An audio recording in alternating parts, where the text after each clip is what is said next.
اعوذ باللہ من الشیطان الرجیم بسم اللہ الرحمن الرحیم واستعینوا بالصبر والصلاۃ ان اللہ مع الصابرین ان اللہ ملائکۃ یصلون علی النبی یا ایھا الذین آمنوا صلوا علیہ وسلموا تسلیما اللہم صل علی محمد عبدک ورسولک صلی علی المؤمنین والمؤمنات والمسلمین والمسلمات۔ گزشتہ 2-3 دن سے ندوہ اور ندوۃ العلماء اکابرین کا ذکر ہو رہا تھا۔ آج میسور میں ہمارا جو کرناٹک ہے، ہمارے آزادی کی جو ہیرو ہیں ٹیپو سلطان، جن کو حضرت علی میاں صاحب نور العمر قدوم برصغیر کی آزادی کی بنیادی وہ فرمایا کرتے تھے کہ اگر وہ شہید کی جو موت ہے وہ قوم کی حیات ہے، وہ اگر فرانس کی آفر کے اوپر ہتھیار ڈال کے سیف پیسج میں چلے جاتے تو یہ دوسرا اسپین ہو گیا ہوتا، لیکن انہوں نے ان کے ایک جملہ کہ شیر کی ایک دن کی زندگی گیدڑ کی 100 سالہ زندگی سے بہتر ہوتی ہے، اور شہید کی جو موت ہے وہ قوم کی حیات ہے۔ جو سخت حالات اس وقت ہند کے اندر ہیں مسلمانوں کے لیے دن بدن، ہمارے حضرت حکیم الامت نور العمر کو تو فرماتے تھے کہ سانپ 2 قسم کے ہوتے ہیں، ایک سفید اور دوسرا کالا ناگ ہوتا ہے۔ حضرت کی خوبی یہ تھی کہ وہ اپنے خانقاہیت سے باہر نہیں نکلے، سارا کام خانقاہوں میں ہوتے تھے، اور خانقاہیں ہماری سارے امور کی وہ تربیت گاہیں ہوتی تھیں، علم کی بھی، تہذیب الاخلاق کی بھی، تنظیم الاعمال کی بھی، تو تذکرے تو ان کے ہوتے تھے اور تبصرے بھی ہوتے تھے، اور اپنے بچوں کی ذہن سازی بھی کرنی پڑتی تھی سارے امور میں۔ تو فرماتے تھے کہ سفید ناگ کو تو نکال دو گے، کالا ناگ اس سے زیادہ ڈسے گا۔ جی وہی صورتحال ہمارے ہند کے مسلمانوں کے لیے بنتی چلی جا رہی ہے۔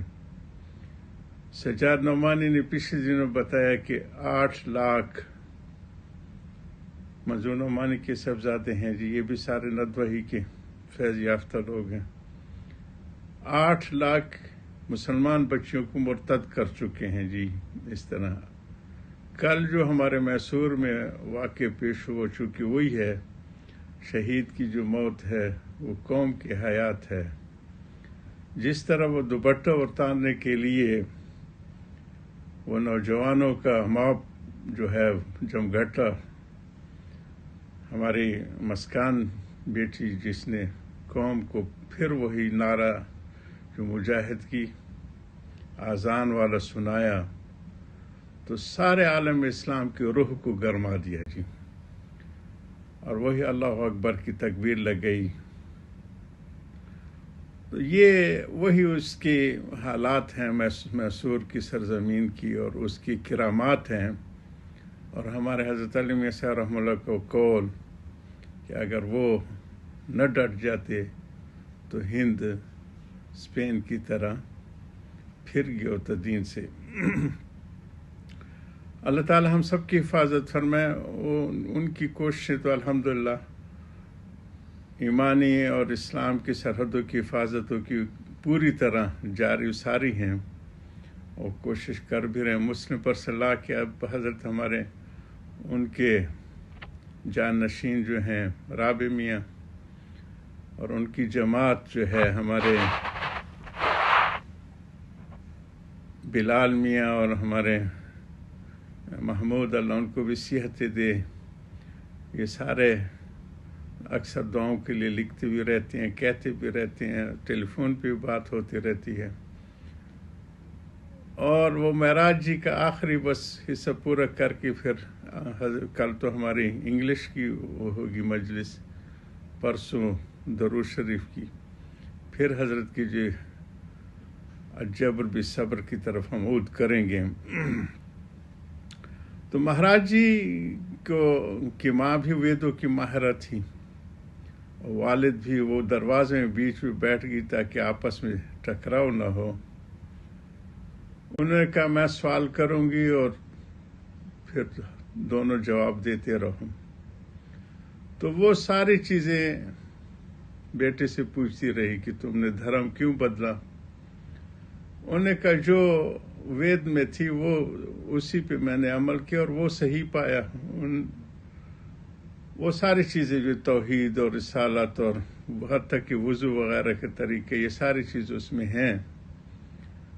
وہ باپ بھی اس کے ساتھ ایگری کرتا رہا، مانتا رہا. والدہ بھی وہ مارک جو ہے نمبر بیٹے کے حق میں دیتی رہی. آخری سوال انہوں نے کیا کہ جب یہ ساری چیز وید میں ہے تو پھر دھرم بدلنے کی کیا ضرورت ہے. اس پہ ہمارے مہاراج جی رحمہ اللہ نے ان کو کہا کہ ہاں ابا جان، ہمارا آخری جو وہ ہے سبق وید کا، رگ وید کا، کہ کل کے آنے والی اوتار کی خبر، اور وہ مجھے پہنچ گئی ہے اور میں نے پھر اس کو مان لیا ہے اور وہی اسلام ہے، ایمان ہے. تو میں نے کون سا غلط کیا؟ تو اس کا نام اس دونوں کے چھپی ہوئی کتاب میں موجود ہے، ندوہ بھی مل جاتی ہے دوسری اس میں بھی، کہ شدھ ہندو کون ہے، پھر جو ویدوں کے اوپر اصل عمل کرنے والا کون ہے. تو مجھے کہا کہ حضرت پہلے میری والدہ مسلمان ہوئی، پھر میرے والد مسلمان ہوئے. والدہ کا غالباً 4 مہینے پہلے انتقال ہوا یہاں حج میں آنے سے پہلے. والد کو غالباً 6 مہینے کہا کہ وہ اس دنیا سے گزر گئے. اور ان حضرات نے ہم سب کو آپ کے یہاں حج کے لیے بھیج دیا. اور یہ گفتگو حرم شریف میں بھی ہوتی رہی، ہمارے غریب خانہ پہ بھی ہوتی رہی. ان کے ساتھ دوسرے ہمارے تھے ڈاکٹر سنجے کے نام سے. یہ ان حضرات کی بڑی حکمت تھی جی. یہ بھی بڑے اونچے درجے کے ڈاکٹر ہیں، ان کے ساتھ ان کی اہلیت تھی، وہ بھی مسلمان ہوئی، بڑے اس کی درجے کے لوگ ہیں.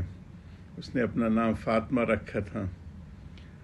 تو ان سے پوچھا گیا کہ سنسکرت میں سنجے کا کیا مطلب ہوتا ہے. تو انہوں نے بتایا کہ زہد والے، جی زاہد جس طرح ہمارے نام. تو انہوں نے کہا حضور صلی اللہ علیہ وسلم تو پھر اچھے ناموں کو نہیں بدلا کیا کرتے، تو اسی کو اسی پہ رہنے دیا. وہاں ایک سکھ بچی تھی اسی یونیورسٹی میں، وہ کہیں اسلام میں داخل ہو گئی. تو پھر وہ غریبہ والدین کی اکلوتی بیٹی تھی. وہ پھر مقدمہ گیا عدالتوں میں. تو جس طرح دارالامان میں ہمارے ملکوں میں دے دی جاتی ہیں بچیاں، تو اس طرح ان کے ہاں بھی رواج ہے کہ کسی معتبر شخصیت کے ہاں ان کو دے دیا جائے. تو پوچھا کہ یہاں کس کے پاس ان کو چھوڑا جائے. تو جج نے کہا کہ ڈاکٹر سنجے کے پاس. یہ انہیں پتہ نہیں تھا کہ ڈاکٹر سنجے تو خود مسلمان ہو چکے، لیکن بھار کیف وہ اس کی زوجہ محترمہ ہماری اہلیہ سے کہتی رہتی تھی کہ مجھے اپنی بہن کی بڑی فکر ہے، عائشہ کی، کہ اس کو ہم اکیلا چھوڑ کے آئے ہیں وہاں پہ لکھنؤ میں. نور حق ہے کفر کی حرکت پہ خندزن، پھونکو سی یہ چراغ بجھایا نہ جائے گا. ایک بچی کی اذان نے کروڑوں اور لاکھوں مسلمانوں کے دلوں کو گرما دیا، روح کو تڑپا دیا. یہ وہی سرزمین میسور ہے. حضرت ٹیپو سلطان رحمہ اللہ کی شہادت کے اثرات. قوموں کی ابیاری جو ہے وہ شہیدوں کے خون سے ہوتی ہے. اللہ تعالیٰ ان حضرات کی درجات بلند فرمائے اور ہمیں اپنے دین کے اوپر استقامت نصیب فرمائے. ربنا لا تزغ قلوبنا بعد اذ ہدیتنا وہب لنا من لدنک رحمہ انک انت الوہاب. سبحان ربک رب العزۃ عما یصفون وسلام علی المرسلین والحمد للہ رب العالمین. آمین آمین برحمتک یا ارحم الراحمین.